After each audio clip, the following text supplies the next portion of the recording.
This is Inspirational Women, a weekly series shining the spotlight on female trailblazers making a true difference in our community. Once again, here is Kate Daniels. Tracee Stanley is another person whose belief is that we have so much potential, and we just need to awake to this and embrace our purpose. Tracee is the author of a new book, Living Ritual, Infuse Each Day with Purpose and Spirit. Tracee Stanley, good morning. Thank you so greatly for being with us this morning. Good morning. Thank you so much, Kate. It's an honor to be here. Well, I feel it's a privilege to have this opportunity to meet you and to share who you are in this really important work you're doing in the world to help us to really create ourselves or find within ourselves that creation of all that we can be. Yes, I love that. Well, and it's this work that you have been doing, for a very long time, right? Yeah, I started studying about 30 years ago and started sharing about 25 years ago in earnest. And it's a way of life for me. It's something that gives me a lot of fulfillment, not only personally, but for the communities that I work with. And yeah, it's been a long time. And hopefully I'll have a lot more and longer years ahead of me to go. Well, that is definitely the hope. You are this vibrant, really young-looking woman who has all these experiences and keeps learning and wanting to share. So yes, I'm with you. I hope that there are many, many more years to be sharing this and to be taking what we will learn from you and expanding it so that we really create this haven, this wonderful place on this planet that it truly has the potential to be. But in doing so, it's us who is creating ourselves to be that, right? Oh, absolutely. I think the one thing that is the through line in all of my work and everything that I love to share is really about this idea of self-remembrance, of remembering who it is and what it is that we really are. And sometimes we have these experiences in nature where we experience awe or this sense that we're connected to something larger than ourselves. And it has a tendency to be associated with a singular experience of, oh, I saw that beautiful rainbow or that waterfall or that herd of elk or whatever it is, right? Hopefully we've all had an experience where we were just so in awe. And I think that spiritual practice allows us to turn inward in a way that we can be in awe of our own beauty and our own interconnectedness to all that is. And I think that when we realize that interconnectedness, the way that we walk in the world and the way that we treat other people becomes different. Oh, so true. Oh, so true. I so resonate with what you are saying and what you share in your books to help us, because seeing, as you say, the awe in the beauty around us, I also notice how that isn't necessarily present for so many. But I also believe, and I believe that's where you come from too, is that by really knowing that within ourselves and living it, we do pass that energy out into the world. Absolutely. It's like a reminder, and you don't have to go into a spectacular place in nature. A baby's laugh, right? Yes. Oh. The fact that we woke up this morning, that we are breathing, that can also fill us with awe. Yes.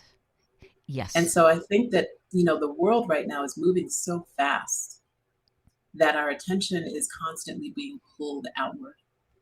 It's being pulled away from us to external things, whether it's the computer, the phone, AI, entertainment. And we're losing that miracle of the pause that allows us to drop into something that's silent and still, because the world is moving too fast. So we actually have to be the ones to make that happen. We have to take our time back, our attention back, really, and to be able to create that pause. And that's what you're reminding us or encouraging us to be aware that we have that choice. We have that control, whether that phone dings or whatever, the text is coming in. whether we decide we need to see it at that moment or not. We definitely, you're using the word pause for that. Absolutely. Absolutely. Because it's in the pause that we remember. You're not going to remember who you really are, what you really want in life, what really lights you up, the things that maybe you were born to do in this world. You're not going to remember them when the notifications are dinging and you're doom scrolling on your phone. Right, right. For you, Tracee, it's been a decades-long journey where you are being led to share your knowledge with the rest of us. What happened? What was your journey that brought you to begin this part of your life? Hmm. Well, many years ago, I got into the film business as an intern. So this is 1996 or so, 95. And luckily, at the same time, I also discovered yoga and meditation. And as I was building my career was all about, I had started working for a very small company. And, we were scratching our way in Hollywood, trying to get people to notice, trying to get financing for films. And at some point, we started to become successful. And I started to notice, oh, this is interesting. Like what happens when people become successful, especially if they don't really know who they are and what they want. It's almost as though, well, the money and all of the shiny things are going to make me happy. And I started to have this understanding that no matter how much abundance we had, that if there was a place inside of us that was spiritually bankrupt, or there was an inner poverty within us, that it didn't matter how much money we had. It didn't matter how much success we had. It didn't matter how many magazines you were on the cover of. And that really was the thing that sparked my spiritual quest of how do we reduce this inner poverty? And I read something from a spiritual text called the Yoga Sutras. And in this sutra, and the sutra is something like a very short aphorism, and that there's many of these aphorisms, and many people have translated these short aphorisms. And so this Yoga Sutra essentially was saying that there was a place inside of us in the heart center that was more brilliant than 10,000 suns. It was radiant and effulgent, and it was beyond all sorrow, beyond all conditioning, beyond all experience. It was pure, eternal, and everlasting. And I remember thinking, wow, what would happen if we all knew that place inside of us? What if there was really a place that was beyond all sorrow that we could touch into in our deepest moments of grief or feeling like not enough or feeling unworthy? And that is what drove me to continue practicing and studying yoga. And eventually, although I tried to marry the yoga and the filmmaking together, but there were just too many elements that had to come together to actually make a film where it felt like it wasn't resonant anymore for the life that I wanted to live. And that was a life that was in integrity to my soul. Yes. And how wonderful that you had that insight, awareness that they weren't compatible and you left it, because I think too often the glitteriness of those dollars, of that gold, is too enticing to leave behind and say, no, I need to go this other path because this one looks so glittery. This one, I don't know. Maybe it isn't as glittery, even though, as you say, there was this shining, bursting orb within us. But too often we won't take that opportunity. But you did, and isn't it just an amazing life?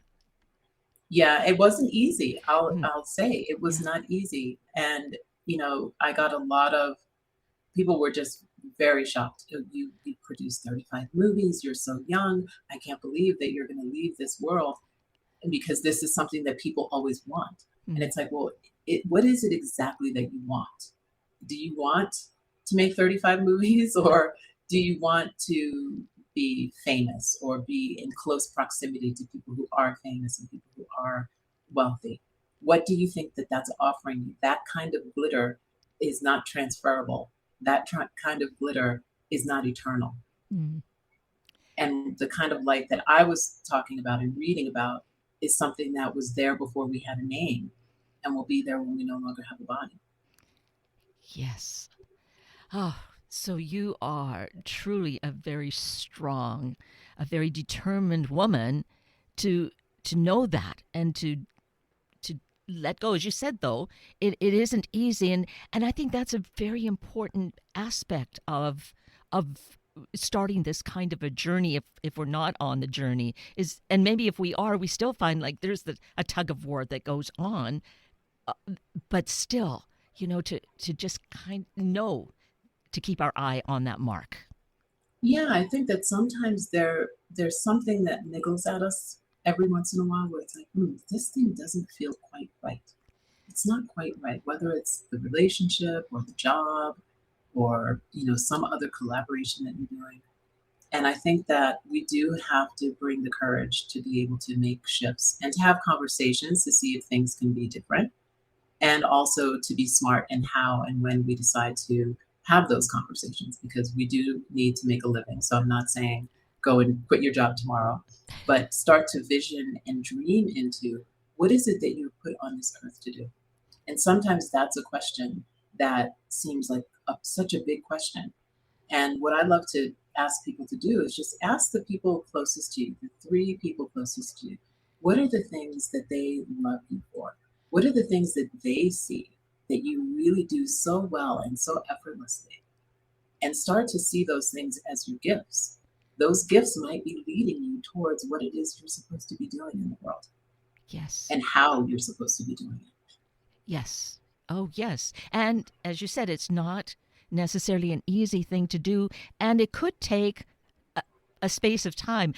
Personally, that kind of thing happened for me, and how I ended up actually here on this side of the microphone. Oh, really? Yes, because I was actually in sales, and knowing that just didn't feel good a lot of the time. It made money, but it Mhm. just didn't feel good. So I was actually in a seminar, a workshop where we did this exercise of, what do you see as my talents? And using my voice was something that came back from this little group, and it had never dawned on me at all. And I thought, what do I do with this? But it was that sort of thing, and it was gradual. It took time, but that's the thing. People can really give us good insights where we can't necessarily see it ourselves, or as in your case, you began to see it on your own and you could do that. But it's great to ask for input, isn't it?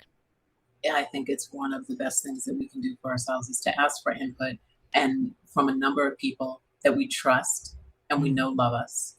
And then we start to make notes to say, oh, okay, do I believe that this is true? Can I own this? Can I start to lean into, whatever, like in your example, using your voice? What a better way than to have your own radio show. It's amazing. Um, but I think sometimes we need dear ones to be able to reflect back to us, because sometimes we lose something, um, maybe even something that we had a love for when we were very young, Ah, right? yes. And then somehow we get pushed in a different direction. We get told, no, that's not going to ever bring you any, money, or you're going to be a starving artist, whatever it is. And sometimes we can sit and we can journal, or we can think about what were the things that I loved to do when I was little, when money wasn't an issue, when I just had the opportunity, maybe hopefully, to play Hmm. and to be creative. What were the creative things that I loved to do? Yes. And can you compare that for yourself to when you were a young girl and what you may have dreamed of for your future? Oh, absolutely. It's funny. My parents were very, very strict, very strict. So even though I was in Girl Scouts and Brownies and in the band, I was never allowed out. So I wasn't allowed to go play with other friends, no sleepovers. They didn't let us out of their sight. And what I would do for fun is I would read the encyclopedia. And I Mm. had this set of encyclopedias that were, A through Z, so however many, and some of them were doubled up with the letters. But I would just sit and I would read the encyclopedia from front to cover. And it was a beautiful encyclopedia for kids that had, you know, paintings and drawings and pictures. And that's what I did. And I would read as much as I possibly could. And then I would write little stories. And I always had a journal, always had a journal. And so when I look back at that, I look back at this idea of, oh, this is so interesting. I was always writing. When I lived in South Africa for a little while, when I was very young, I wrote an article for a magazine. And I just recently came upon the article that I wrote like 2 weeks ago. And it's like, oh, okay, here it is again. Here it is again. And then when I look at what I was doing in film, when I first started, I was a development executive. So my job was to help the directors and the writers with the script, to develop the scripts. So I was really using my gifts for the good of someone else, not the good of myself. Yeah. Yes. So it is wonderful to take this time then and have that kind of reflection on where we were. That's why the distractions around us, the phones and all the different kinds of media that want to grab our attention for these little bits and spurts, really are gnawing away at us, chewing away at us. So to take this time and reflect and see what that journey was for you. I mean, as you tell the story and we can see each other, it feels like you glow when you share how you had that awareness. And I think that happens for each of us when we make that kind of connection and find that insight.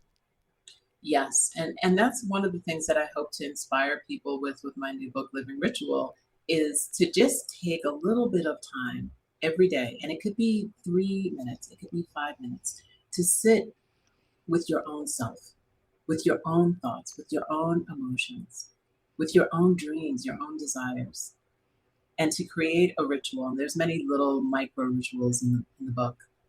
And I think that if we start to do that on a daily basis, where we've carved out these 3 to 5 minutes for ourselves, to be with ourselves, it really helps us to start to see all the other places during our day where there's transitions, there's pauses, natural transitions, natural pockets of time.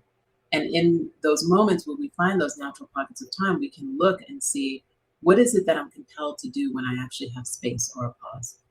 Am I compelled to pick up my phone and start scrolling? Or am I compelled, can I retrain myself in a way to do something that is life affirming as opposed to depleted?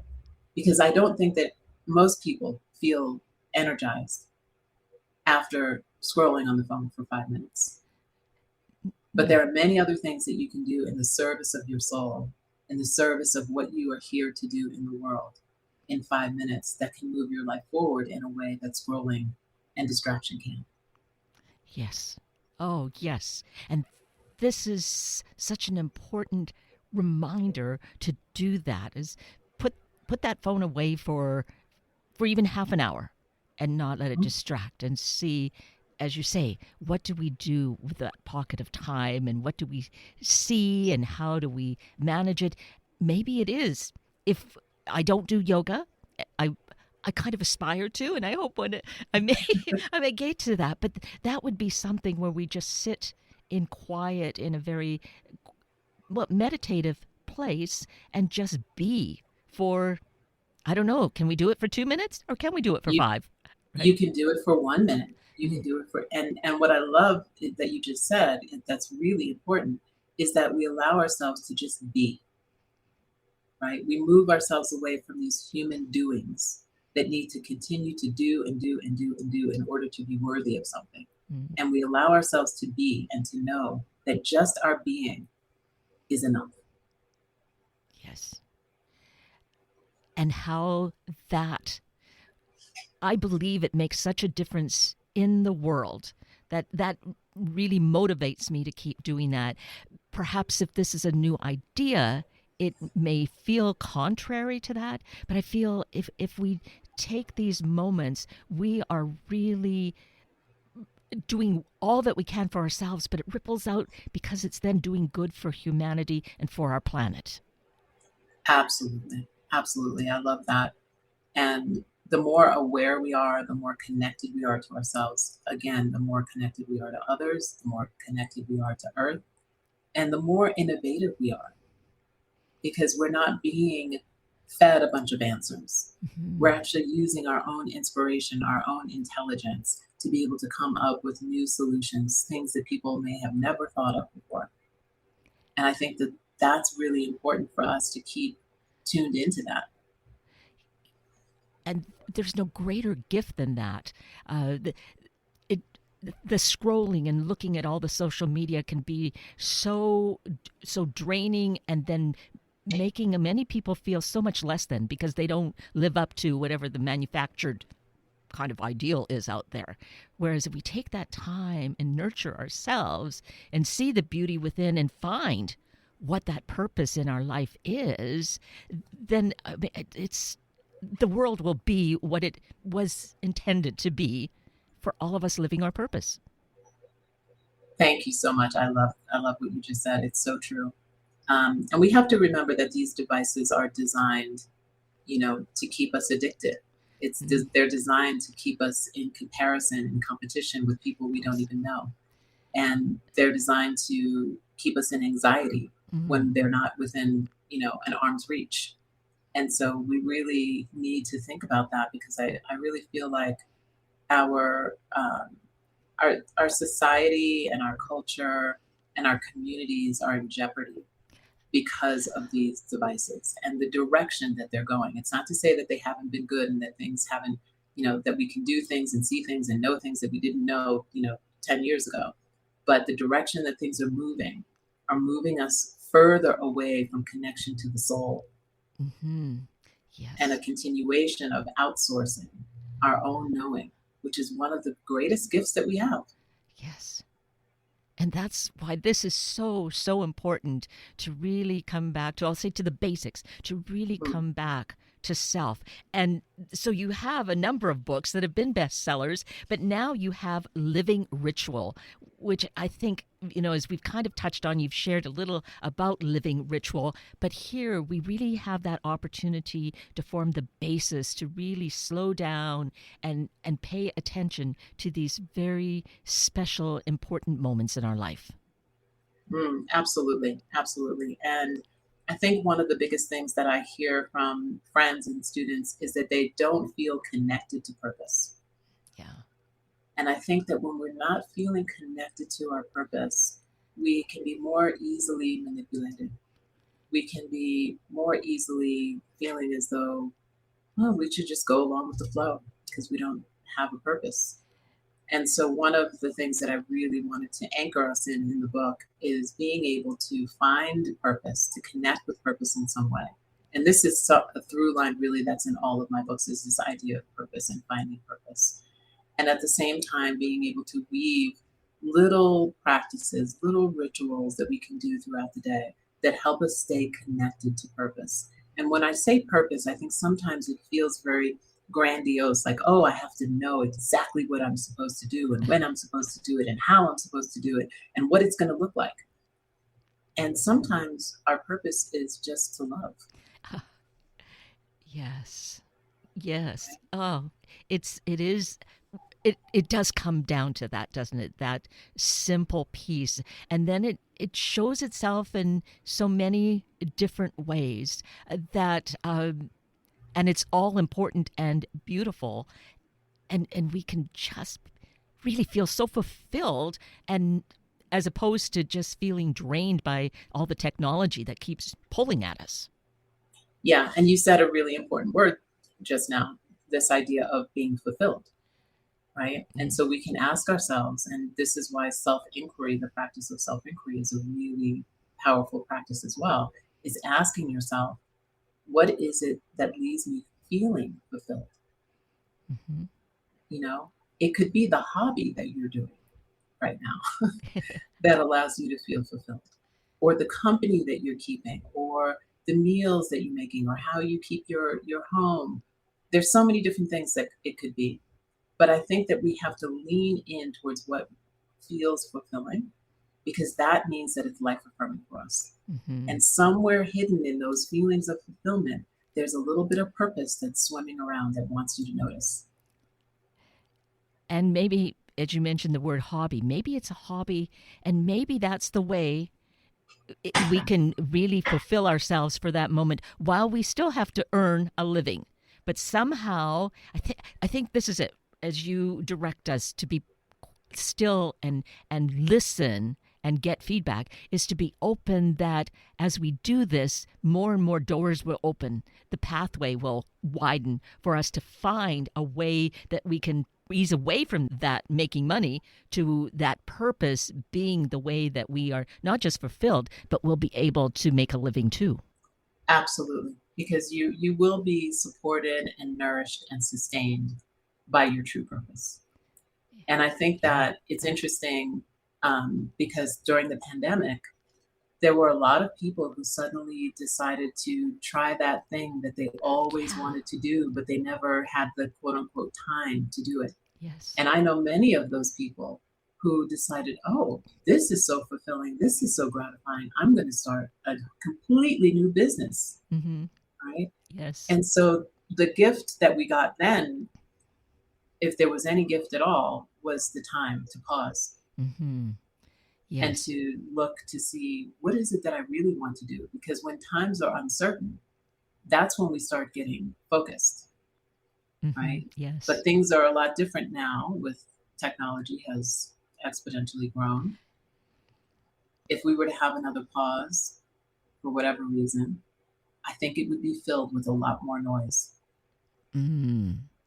So we have to create the pause. Yes. We have to give ourselves the silence, the pause, the moving away, going against the grain of how the flow and things always go, and challenge ourselves to really see, what is it that would fulfill me? What are my gifts? It's so important. So ultra important. And this conversation has been such a gift, Tracee. I am just so grateful that we've been able to talk about this book that isn't available just yet. We are doing the teasing of it coming forth, but look at what we have to anticipate, this opportunity to really delve more into finding out who we are. We'll do some preparing exercises by looking at your website and potentially looking at your other books, and your podcasts are available too on the website. So how do we find that? You can find everything at Tracee, and Tracee has 2 E's, so TraceeStanley.com. All the books are there, all the information that you need to find out. I have a free 16-day ritual where we're going to meet every day from the new moon to the full moon before the book comes out. And we meet on Zoom for 15 to 20 minutes where we just do a ritual together or a practice together. So people can really get into the flow to see what it feels like to just anchor themselves in something every single day and see how it changes them. And there is the reason perhaps we're talking about the book prior to have this opportunity to connect in the 16-day ritual. Yes, exactly. Yes. Well, so much to really consider and embrace and pause to take into ourselves and begin to live with. And what a gift you are, Tracee, to bring this awareness to us and invite us to do this for ourselves and for each other. Thank you so much. And I just want to say, Kate, I honor you also for living your purpose and being who you are with this beautiful radio show and your awareness and bringing it to the world and making change one person at a time. I'm sure everyone who listens to you has been touched in some way. Well, that is certainly my hope and prayer that happens, and I trust. And I think that's it, is we don't necessarily know, but we need to be at peace with that, just trusting that we are reaching those we need to. People hear what we need to say at the time that they're ready to do that, and just that's part of the journey. I totally agree. I can say from my own personal experience, I probably was told things over and over and didn't hear them until I was ready to hear them either. So, yes. There is that, yes. Well, again, what a wonderful opportunity this has been to connect with you and to learn about you and what you're doing, and then your encouragement for us, Tracee. You truly are so very special. Thank you. Thank you. Thank you. Thank you for being here this morning to meet these special guests who are living their life's purpose and inviting us to do likewise. Please check this station's website for the podcasts for more information about these guests, and please share the stories with your family and friends. I'm Kate Daniels. If you'd like to connect with me, simply send me an email, katedaniels@hubbardradio.com. And I leave you with this thought. Alone, we can do so little. Together, we can do so much. The words of Helen Keller. Thank you for listening to Inspirational Women. Tune in every Sunday morning at this time to hear about those truly empowering the Northwest community, all for the greater good. Sunday Morning Magazine and Inspirational Women are a public service of Hubbard Radio Seattle.